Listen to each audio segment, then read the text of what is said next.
Mukesh mills का खौफनाक किस्सा। मेरा नाम सावन है।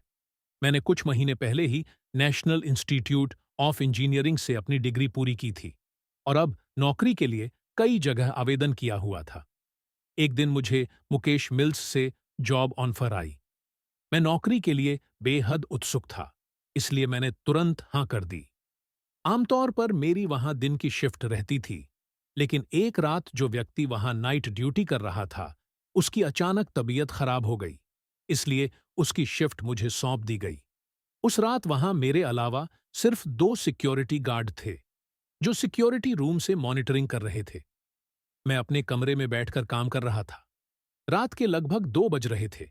तभी एक सिक्योरिटी गार्ड मेरे पास आया और कहने लगा, सर, पहले फ्लोर पर एक मशीन से ऑनियल निकल रहा है, आप जाकर देख लें।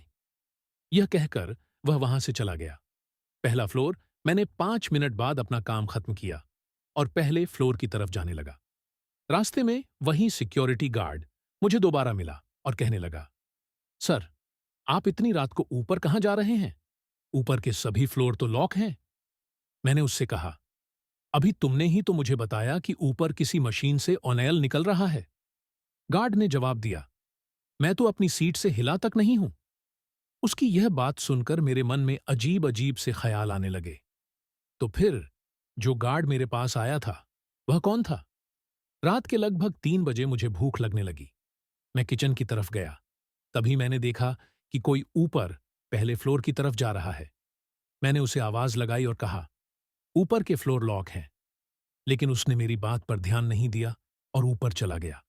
मैं उसके पीछे पीछे जाने लगा। जैसे ही मैं वहां पहुंचा, वहां कोई भी नहीं था, यहां तक कि सभी दरवाजे लॉक थे। अब मुझे डर लगने लगा और मुझे समझ आ गया कि यहां कुछ गड़बड़ है। मैं फौरन नीचे आया और अपने केबिन में बैठ गया। सिक्योरिटी रूम में डरावनी क्लिप। तभी एक सिक्योरिटी गार्ड मेरे पास आया और मुझे सिक्योरिटी रूम ले जाने के लिए कहने लगा। उसके चेहरे से साफ जाहिर हो रहा था कि वह बहुत डरा हुआ है। उसने कहा कि वह मुझे कुछ दिखाना चाहता है। जब मैं सिक्योरिटी रूम पहुंचा, तो जो मैंने वहां देखा, वह देखकर मेरा खून जैसे जम गया। सिक्योरिटी कैमरे की क्लिप में मैंने देखा कि जब मैं पहले फ्लोर पर गया था, तब मैं वहां अकेला नहीं था।